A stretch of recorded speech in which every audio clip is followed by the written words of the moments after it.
Hey everyone, Rascal here. And Mama, welcome to our podcast. Today we're covering the animated film Balto, which was requested by our friend General Phoenix. A half-wolf, half-husky named Balto gets a chance to become a hero when an outbreak of diphtheria threatens the children of Nome, Alaska in the winter of 1925. And he leads a dog team on a 600-mile trip across the Alaskan wilderness to get medical supplies. Yeah. Really interesting story. Wonderful family movie.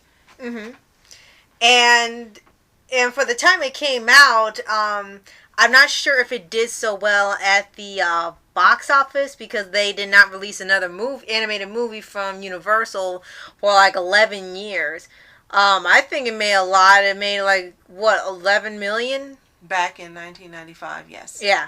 And I had not ever seen this movie or heard of this movie somehow until I actually watched it with Rascal. Right. So we both saw it for the first time together. Right. I did love knowing that Kevin Bacon was the voice of Balto because I do like Kevin Bacon. Right. And they had some other actors who were pretty big during the time voicing the characters, who we'll get into in a little bit. Right.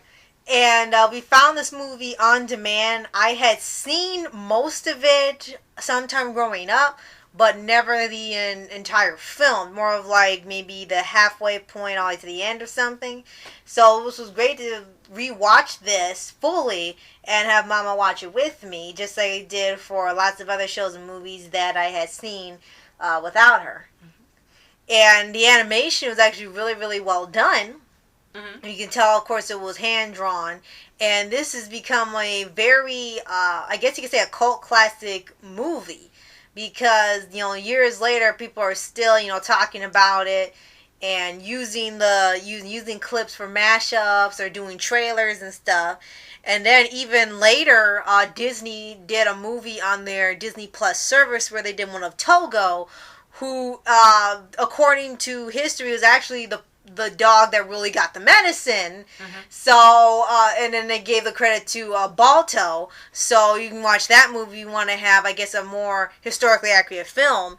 And that probably is why Balto did not get much more credit later. And when they found out that he wasn't the one that actually did it in history, they kind of just put the movie aside and only wanted to see about the actual story. Mm-hmm. And then they end up getting 2 sequels called Balto 2 Wolf Quest and then Wings of Destiny or something. No, Wings of Change. And I don't think they were that good because I don't remember what they were about at all. So, as we mentioned, there were some really big actors during this time that were in it. Besides Kevin Bacon, you have Bob Hoskins, who you would know from Roger Rabbit, which no matter what age you are, you have heard of this movie and you've probably seen it. Mm-hmm. Bridget Fonda, who's the niece of Jane Fonda. You have Jim Cummings, who you know from a lot of voiceovers. Right. And children's movies. Phil Collins, who was a big singer at the time. That's about all I can remember at this time. Oh, okay. But yes, they held a very fun and creative animal characters. Definitely. And the world they have it in, of course, supposed to be based off real events. So, of course, the animals can talk to each other, but the humans can't, and only the audience can understand them, what they said. And they sort of had a little bit of a lot of the conflict with Balto being a half wolf and half dog. Mm-hmm. So but he's still canine, so I don't see what the issue was. But I guess he wasn't all dog or all wolf, and wolves are ancestors of dogs, so I'm not seeing what's the problem here, other animals. But no, thanks to Steele, who's the bad guy of the movie, he's an outcast because he's not all one species of canine, even though he's technically canine. So don't ask me where that logic came from. So they basically gave the animals human issues. Right. What? But it was really exciting. It was really a great movie. It kept your attention. The plot was really good. As I said, it really had a lot of action. That's what I really liked about it, in terms of you saw the human side where they would discuss and talk, mm-hmm. and then you saw what was happening with the animals where they would discuss and talk, mm-hmm. and then you saw how both their worlds connected and got the medicine to this little girl. Right. Now, I And think you mentioned something about Amblin Entertainment is no longer around. yeah, I have not seen it in a very long time. I don't think the studio is available anymore. Universal Pictures, of course, is. Mm-hmm. And Steven Spielberg is definitely in work. It's just Amblin Entertainment is no longer, I guess, his own company is no longer out, which I'm kind of surprised at, maybe because of contracts or budgetary issues or something. Now, for like I said, the movie itself, it says very well done, very well written, well animated, and there's even a point in the movie where people had noticed something a little odd, maybe because of the story, and they really didn't feel it was necessary. But the last 20 minutes of the film, Balto doesn't even speak. Right. And it's not that, you know, you can't understand him anymore or anything. It's just this weird part that came up, and people have realized, like, when they're trying to get to the medicine, they're trying to come back. Everything in the world happens. Like, there's thin ice. There's a bear attack. Steele tried to kill him because he wanted to be the hero. There were avalanches, ice caves, snowstorms. The dog's getting stuck in the river and stuff. And maybe that's why there wasn't any room for him to speak, because there was too much going on and it was self-explanatory. But, yeah, there was still a lot of crap going on for the animals.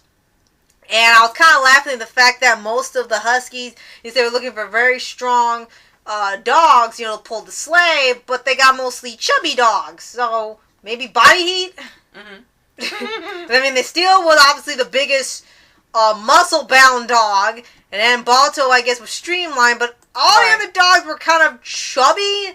I don't know if they were just storing fat for winter or they ate too much during winter, but for some reason they all were pulling the sleigh, and it's like, is that how you're judging how to pull the sleigh? There's something wrong. So, yes. So, this being a classic movie, we know probably most, if not all of you, have seen it.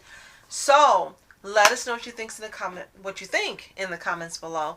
And we can't wait to hear what you think, General Phoenix, of why you requested us to do a podcast on this movie. And it sounds like it's one of your favorites, so let us know why it is. Right. And if you haven't seen it, is it still available on Netflix? I have not checked in a while, so I can't really answer that. You guys probably have to check after listening to see if it's still there.